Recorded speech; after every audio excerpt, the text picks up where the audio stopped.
Shaina, I am so glad to get you in to the Zombie HQ. I'm so excited to be here. Thank Seriously. you. And thanks for coming in and watching me the last minute craziness of getting this set up. I get excited to see other people who nerd out on camera stuff. Okay, now, Cool. I have to tell you something though. So I had, as you know, I told you I apologized for having my office smell like pad thai. It's still sitting on my desk. I don't even smell it. That's what's incredible to me. And, but now I feel like I'm super self-conscious that like my nose is running.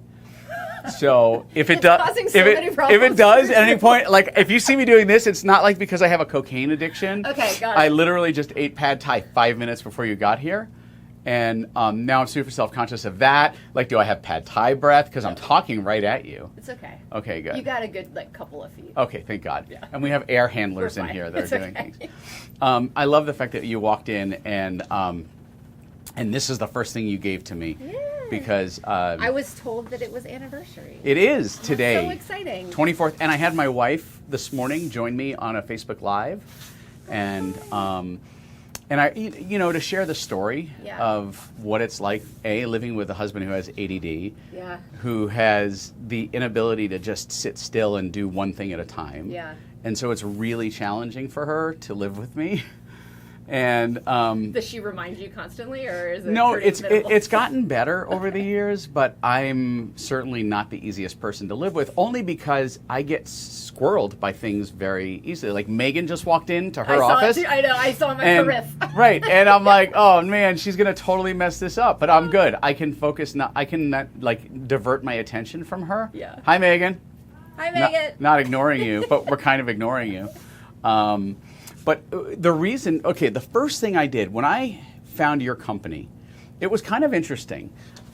So first let me talk about what your company is and what you do, because so RepurposeHouse takes video content, like something that I would do, even this face-to-face interview, and you can take that piece of content and chop it up into multiple pieces of micro content, right? So this is macro, long form, can live on YouTube, it can live on really any platform. However, you want to take the pieces, the moments of the content and repurpose it in micro form on other platforms.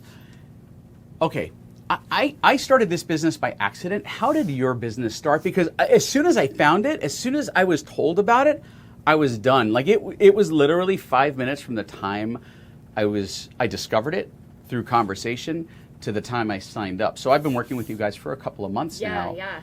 How did this thing start? Well, it's kind of by accident, which most of these fun ideas do. My background is video production for strategic marketing. So I was doing it was funny, with video production, I would tell people no a lot. They'd be like, I need this awesome video about how awesome we are, and it needs to be 5 minutes long, and it needs to be super heavily produced. And I'd be like, no. Because nobody cares about that. Let's talk about value-based content. And so for me, like obviously you need the whole like, here's who we are, why we do what we do. Right. But how are you going to get somebody to that piece of content and care about it? So you have to be giving great value through your company, educating, just helping people in their lives or their business, depending on who you're talking to. So I was doing video podcasts for some clients. So they would come into studio, they'd bang out 4 at a time in one sitting. We'd produce them, we'd put them online and do all the stuff. But one of the things I was providing were the micro assets. So we'd do the little 2-minute snippets. I did the research, I knew the marketing side of it. Now, were you creating them or were you lifting them from the big conversation? Oh, I was pulling them out of, so they would have like 30-minute video podcast episodes. Okay. Like video podcast, it's an interview, it's this. A vlog. Basically. And then I just wrote the audio and put it on Libsyn or whatever, right? So we were taking like the up to 2-minute snippets. I was formatting them properly, square. We were doing the story sizes, and then I would like do some quote cards, and that was just part of the delivery every week. Okay. So I was pitching like some bigger, just audio podcasters about doing video. I'm like, let's do video, and I would tell them what was involved, and they'd be like, yeah, we don't care about the video piece. All right, screw this. Right. I don't need this. Right, but every single one of them were like, but if you gave us those micro assets, we'll throw our money at you. And I was like, nobody's doing this? And nobody was doing it. Like, you can do it yourself. You can go to Headliner. I can teach you how to do Headliner all day long, but that sucks. Like, doing it yourself is just a bummer. Correct. So, especially when you have, okay, so for me, I look at me as a case study, right?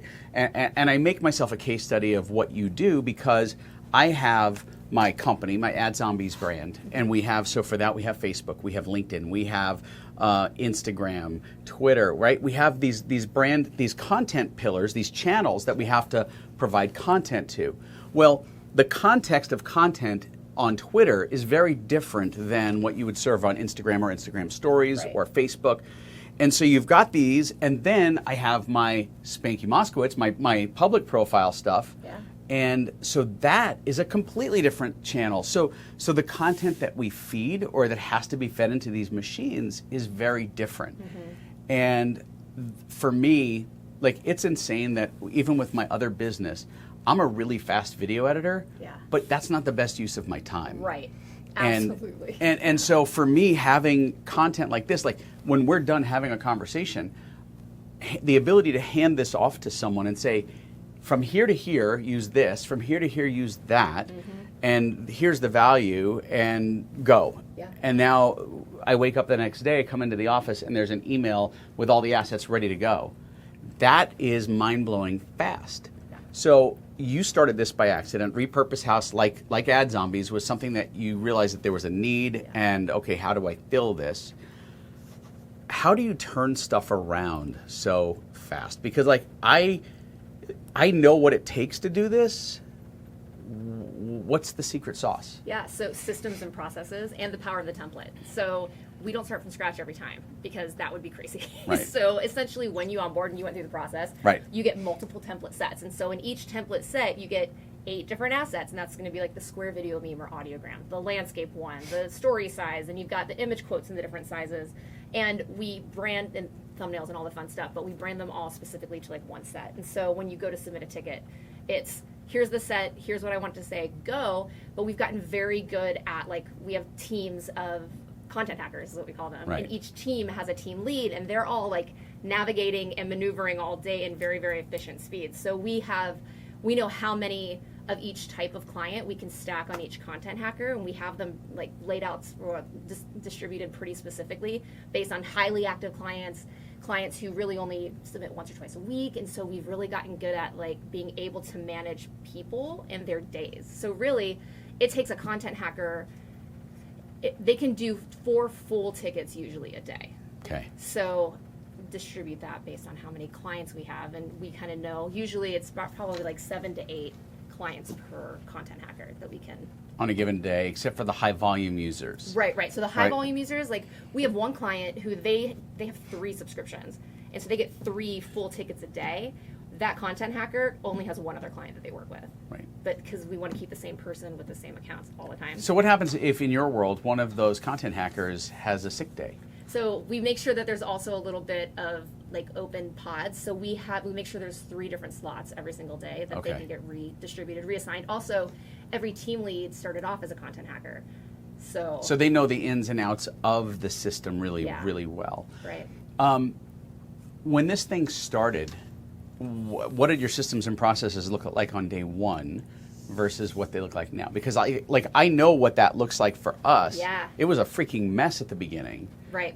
How did you dial that process in? How quickly did it dial in? Great question. So I built it from the very beginning to scale. I actually was in the Philippines with Russ Perry from Design Pickle. Interesting. We all know Russ, and I was there doing video production. And nobody knows that we're recording. Go away. Goodbye. Whoever you are, I'll get back to you. You're not that important right now. But no, I was in the Philippines filming. They needed recruiting videos because they couldn't hire designers fast enough. So I was there filming testimonials for their designers so that they could then recruit new people. And Russ and I had a conversation. He's like, you can create something that can scale. Obviously, video production is not that. Like that, It is what it is. I didn't want to keep doing video production because I was drowning. And so when I finally landed on RepurposeHouse, it actually started as podcast memes because we were just talking to podcasters. I had a lot of conversations with him about how he started. Because I'm like, I'm not going to recreate the wheel. You already did this. Right. I'm in love with the Filipino culture. Like, I'm going to do it similarly. Obviously, some of the processes are different because we're dealing with video and different types of content. But from the beginning, I got a really nice like base layer of how, like the mistakes he made, the things that worked, things that are working now. And then really just fine-tuning it to what we're doing. What missteps did you make in the beginning? Because many? Everybody's got them. So what are some of your war stories? Oh man, learning to let go and let other people do things was the hardest lesson for me to learn. Because I had been doing stuff all by myself. I'm with you. I mean, that... Yeah. 100%. The second, like, I was drowning because I'm trying to, like, design templates. And then because I wanted to be able to do it myself. So obviously I could understand the process, stuff I was already doing. But then it's like, okay, I need to hire before I have a full-fledged heart attack. To quote people on my team, is that the best use of your time? You just said it. Yeah, it's totally true. Like, it's not the best use of my time to be editing captions on a video. It just isn't. And it's not a best use of my editor's time. It's a best use of a content hacker's time. But, like, it was just figuring out how to delegate and what needed to be delegated and then what I still really needed to have my hands in. That was hard. So when you started, how did you land that first client? And I want to talk a little bit about scale and where you are, like, today. Yeah. So my first client was actually the first client I had in Wake Brand Media. Okay. And that was super random, which is amazing. And he's been my OG client for the last couple of things. Outside of that, we started in podcasting, so we started to just outreach to podcasters who were already doing some cool stuff. It was like me on video, talking to them specifically, like very pointed outreach.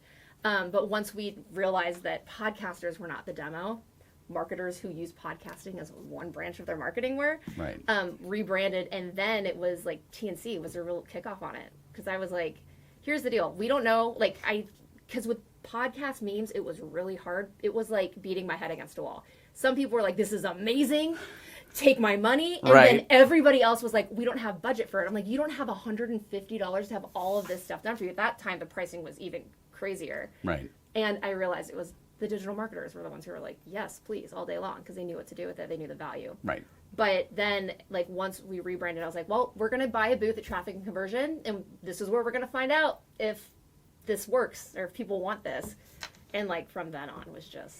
So you bought the booth, you had the foot traffic, you started talking, sharing. Yeah. And from when you started, where are you now in the journey of the business? How far into it are you? RepurposeHouse, I kind of count RepurposeHouse as starting its own deal because podcast memes was just kind of that was, let's call it the redheaded stepchild. Perfect. Now we're into full blood. Okay.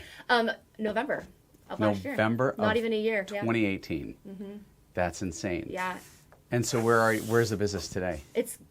Some of the clients that we have, like, Digital Marketer's a client, like, Roland's a client. We had Dean Graziosi, like, it's mind-blowing to me, some of the people that we're repurposing content for, because if you would have asked me, like, in January at TNC, I was like, okay. And then I'm on the phone with Roland 2 weeks later. I'm like, how is this happening? And it's incredible. So, I mean, And Roland, for those who don't know, is Roland Frazier. Roland Frazier, yeah, for sure. So, War Room Mastermind, TNC, Digital Marketer. Mm-hmm. Yep, all of those. So, I mean, just the fact that those clients have been so amazing. We have amazing people, like, referring us. And, like, revenue-wise, like, we broke a bunch of we broke our own goals that we had set, which is always cool.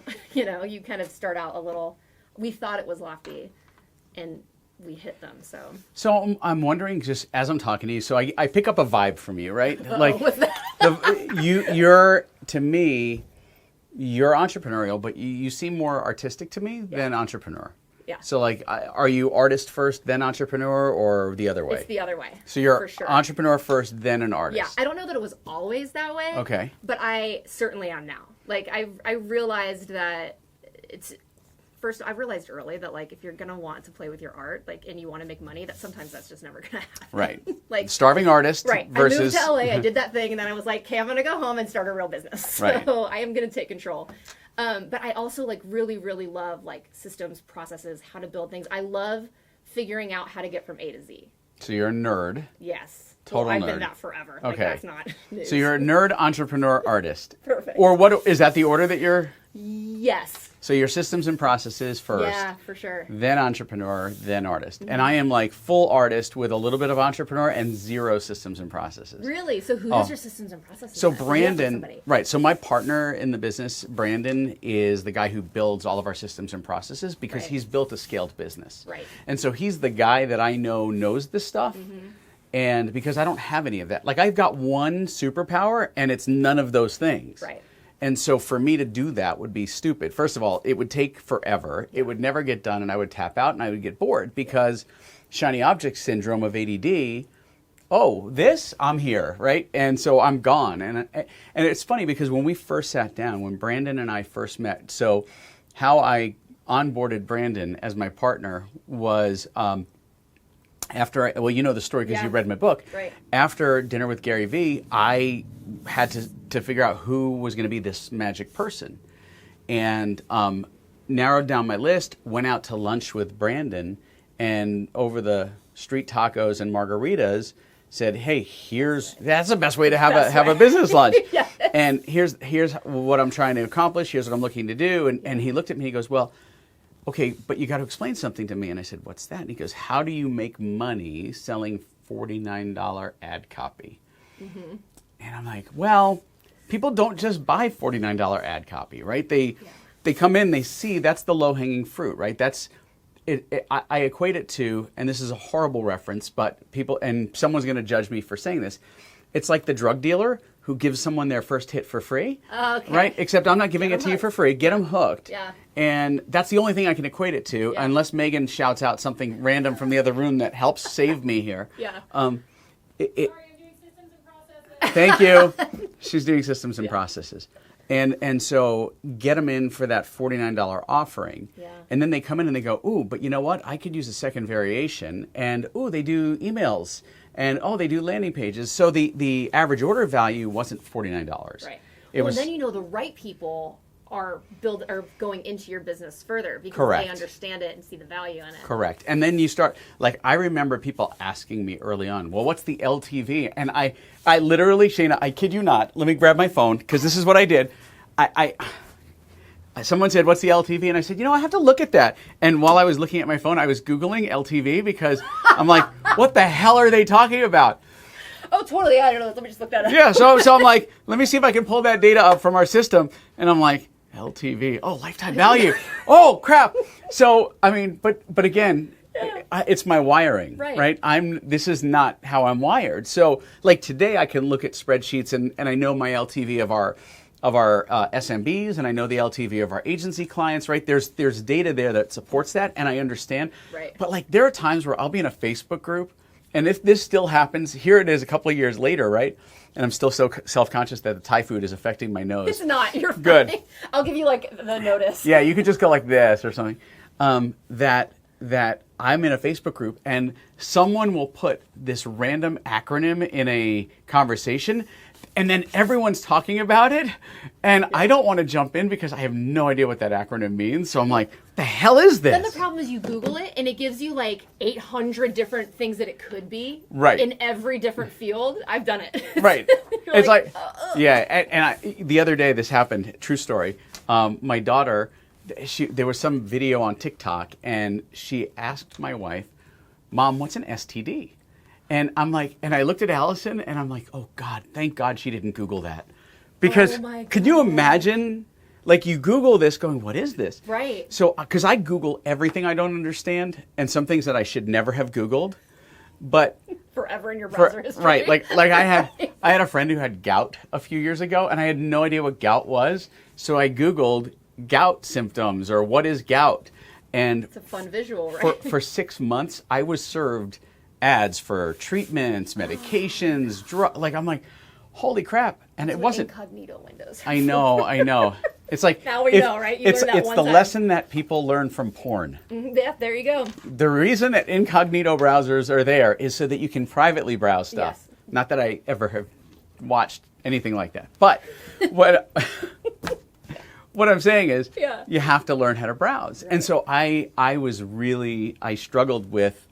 Like, I don't know some of the acronyms and lingo, and so I'd be looking things up. Yeah. And, one day somebody asked us this random question on our chat about, do you guys do this?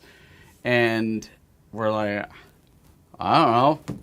Yep. Google. Thank God we have an answer. Yeah. Because there's so much lingo to understand and know, and everyone makes an assumption that everyone else knows what they're talking about. Right. And so I've stopped doing that, but there are times, if you ever see me in a conversation looking at my phone for data, I might be Googling it.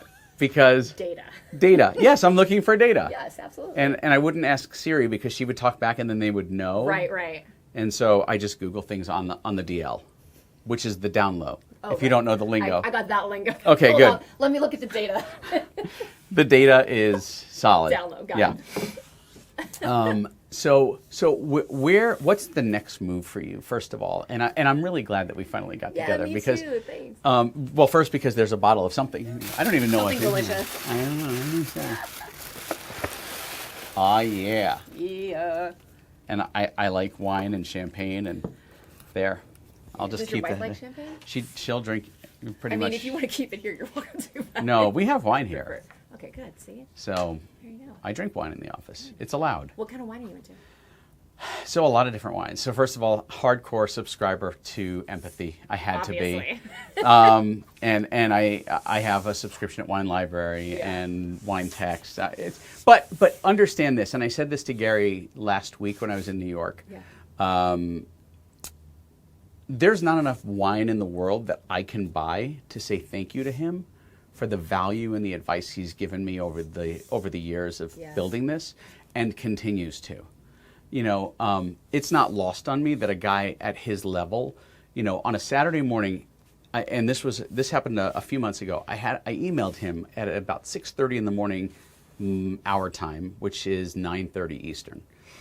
I know that he and Xander are out garage sailing on Saturday morning. That's his thing. Don't ask me why. A guy who runs $150, $200 million company, but that's his thing. He likes to flip stuff.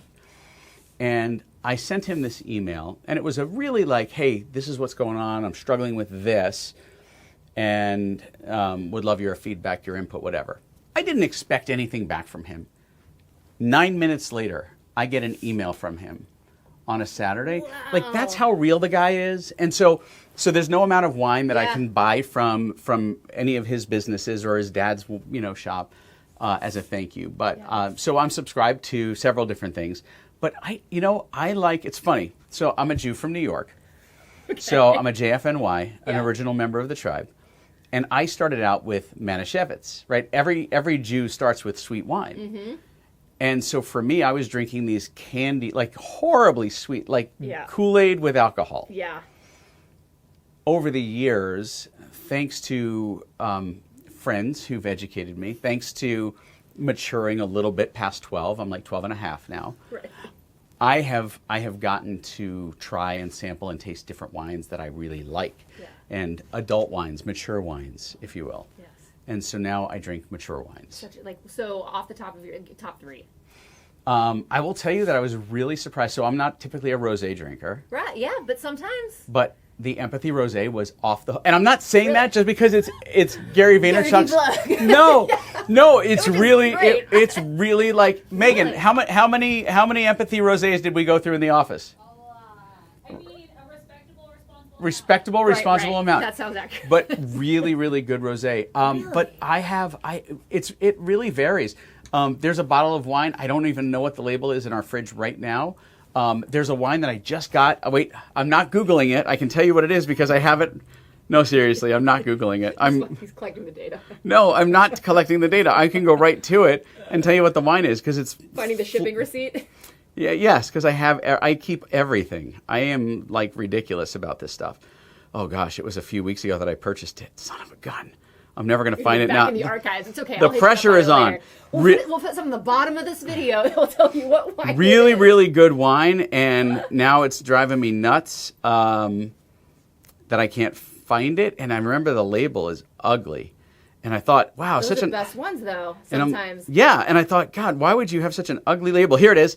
I knew I'd find it. It's a 2015 a priori, whatever, proprietary red wine. It's a red blend? It's a red blend, okay. And it's like a Syrah. And here it is. And that's the wine. Oh, that is an ugly bottle. It's a hideous bottle. That's pretty bad. But I had my first glass. Actually, I had my first 2 glasses last night. Yeah. And really amazing wine. Like, you can taste every fruit in that wine. Wow. And it's not sweet. Like, when it first... So let's get winey here for a second. Do it. I love getting winey. Do you want some wine? Oh, I'm good. Okay. It's after 12, right? Yeah. Yes. when you first open this and you smell it, it's just got this, like, it's so fruity. You can smell depth in it, and it's crazy. But then when you take a sip of it, the first time it hits your tongue, you go, oh, this is sweet. And then you realize it's not sweet. You're just tasting complexity. Yeah. And it's a really, we should be doing a wine show here. But I mean, it's okay to do that. Okay. But it's a really amazing wine. So I drink, now, the wines that I don't like. Yeah, okay. Unless it's stuff like champagne, sparkling, bubbly stuff. Yeah. I am not a big white wine drinker. White wine, to me, gives me heartburn. Okay, there's more sugar in white wine. Okay. Generally speaking. Really? Yes. So white wines, to me, have this dry-ish flavor to them. So it's just the way it hits my palate. I'm just not a big white wine drinker. Will I drink it? Yes. But I'm definitely more of a Malbec, go into the darker, really, and I like dry wines now. Like there are some people in the office who shall remain nameless who like sweeter wines. So I don't know. Which is because it takes all kinds, right? Right, it does. But when I was starting out as a drinker of wine, I would drink those because well, yeah, everybody did. Everybody drank the sweet right. stuff. Boone's to Farm it. is how you get you migrate from Boone's Farm to Colsanto. I drank a lot of Riesling, a lot of Gewürztraminer. I mean, I drank all that stuff, and then I started working in restaurants. And then wow, this is crappy wine. They're like, we need to get you off of that, and then it turns into but you have to be introduced to it. Right. I have a friend who got me a bottle of port a few years ago. Yeah. It's in the back of my wine fridge because I couldn't even open it. It's so sweet. But it's for a different drinking experience, though. It's a dessert wine. Right, so but it's at the end you sip. But at this point, I don't know that I could sip that because it's like drinking Kool-Aid. It's throwing you back to the good old days. Right, tastes terrible to me. Yeah. So we've gone. It may come back around though. It might. We've gone from business to wine. I'm okay with the segue. This is fantastic. And you're just celebrating your second wedding? Second wedding anniversary last week, yeah. Wow, congratulations. Thank you. Second. So let me tell you, the secret to getting to number 24, you got to tell your husband, just whatever happens, you're right. Right. That already happened. Yeah, okay, good. Then your marriage is going to be great. Perfect. We're set for life. It's all good. You're set. It's always you're right, and because I have found, even when she's not right, she's ultimately right. And I can say that truly knowing that, I don't care. Half the time she never watches the stuff that I put out there. Yeah. She still, to this day, she hasn't read the book. And we talked about that this morning in the live. I'm so guilty of this stuff, though, because he's on social all the time. Right. He's a real estate agent. So he's fun to watch. He's super vibrant. Like, he's got great content. But he's on social media all the time. And I'm trying to, I work in social media. I'm trying to eliminate some of it from my life. You don't want any of the noise. I can't. And so he's like, did you see the live that I did? And I'm like, I got the ping about it, but I don't know. Yes, I did. Maybe seen 8%, if that. Right. And I feel bad. But if you go in there and go, all right, I'm going to watch the first 10 seconds. And then if he says, did you see it? Yeah, it was, it was right? Because now you're not lying to him. Right. You told him the truth. Now, you didn't say you watched the whole thing. You just said, yeah, I watched it. It was great. Yeah, right. Oh. Yeah, but then he'll be like, what'd you think about XYZ? I had a phone call right in the middle of that. Let me grab my drink. I should have gotten you a drink before we started this, I'm not going to offer you my... I appreciate it because it's got tie all over it, right? Yeah, and it's Kool-Aid. It's for real Kool-Aid? You're an anomaly, my friend. Stop. So you go from Kool-Aid to wine to big earthy dry reds. Okay, so let me explain this. We're talking about port being too sweet. No, I understand that, but I can control the depth of sweetness with these. Okay, I can understand that. So let me explain why I have orange and grape. Okay. Many years ago, when I was in the broadcast production world, I knew a voiceover artist. His name was Tom Basham. I walked in, and he's like, Spanky, because he calls me by my nickname. He goes, Spanky, would you like a glass of orange grape juice? I'm like, excuse me, Tom? So I mix Donald Duck orange juice with Welch's grape juice. It's a delightful mix. Really? This is what he said to me. And I'm like, that sounds like a really funky combination, but sure, I will try things like that because you never know. Like, I'm the guy who will eat peanut butter and cheese on a graham cracker because the combination of that is really like a weird, but it works. Right. And I will also eat, Goober's peanut butter and jelly, the one that's like, it's in a jar together. Yeah, right. You Do they still make that? Yes. I did not. You get a piece of cheese pizza and you slap Goober's peanut butter and jelly on top of it. No, trust me, my kids ask for it because it's really good. I know, Shaina, trust me, it's I'll odd. try a lot of things, but But here's what happened. So because I don't want to drink orange and grape juice all day long, it's super sugary, high calorie. My wife started getting Kool-Aid, and it's the 0-calorie water flavoring, right? But it's Kool-Aid, so it's purple color, and so what I do is I do a 50-50 mix, and you can smell the orange grape in there. Oh yeah, it's there. Right? And I've never had a woman stick her nose in my Hydro Flask before, but Cross it off the list. it's on my bucket list. Shaina sniffed my Hydro Flask. But when you mix this, and you fill it up with ice and water, and then you do like 3 squirts of each, like little squirts, not like long. Yeah, right. You're not milking a cow here. Okay, Okay, it's just little. Yeah, right. 3 squirts of each. You're milking the cat. Right, milking a cockroach. Beep, beep, beep, beep, beep. It's a really great flavor. So Tom Basham, voice guy, introduced me to the orange grape mix, and it's a phenomenal. And now my kids drink it too. See, I would do that with some vodka. I'd be done with it. By the way, I had blueberry vodka with lemonade this weekend. That's delicious. Fantastic. That is delish. And I like things with. So if I'm drinking an adult beverage that's not wine, I do like fruity drinks with like umbrellas in them.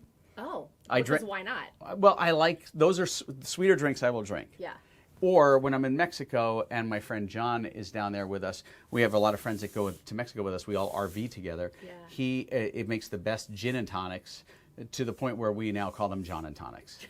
There you go. And so, so there are some things that I drink, but this is one of my go-tos. I drink it every day. Have you been to Undertow?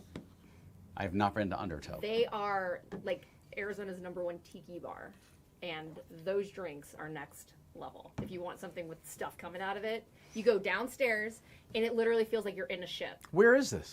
It's on Indian School and like 30th Street-ish. Okay. But This is it's super. right underneath SIP. This is super not interesting for the people who don't live in But- Phoenix. But if you're ever coming to You're Phoenix, coming here. It's like Disneyland. Okay. It's crazy. It's Cool. tiny, but All right. So what I want to do is this. I'm going to go there. okay. I want to go there, and I want Where's to there? to the Undertow place. Oh, there. I thought you were like segueing. Okay, I'm gonna No, go there. I wanna Like, go there. hard-hitting. I want to go there. Do it. It's very good. And I'll try like 1 or 2 things. Like there's a speakeasy in Chandler that has a peanut butter and jelly. Oh crap! What was it? A peanut butter and jelly old fashioned. Ooh. And I was like, that's gonna be gross. But I had it. I bet it was awesome. And it was amazing. Yeah, that peanut buttery flavor with the bourbon. Oh, It works really well. that. And then the cherry instead of the grape instead of the cherry. It's as good as putting goobers on a slice of cheese pizza. Which I know sounds totally gross to you. The look of repulsion on your face was worth the price of admission today. Okay. So, I would love to have you back in again, and we can sit and jam on some other stuff. I would love to talk different parts of business, and I dig your energy. I think and I love the fact that you're here in Arizona. I know. That was a total random accident. Like I had no idea at first. Yeah. I'm like, oh wait, this company is based in Arizona. This is even better. Yeah. And then when I signed up, you suddenly started following me, and I'm like, she's following me. I'm going to follow her. And I don't usually follow people because it's weird. Like if somebody follows you, I'm like, I don't want to follow them back. Yeah. Right. But I followed you back, and part of it was because Thank you. your profile picture.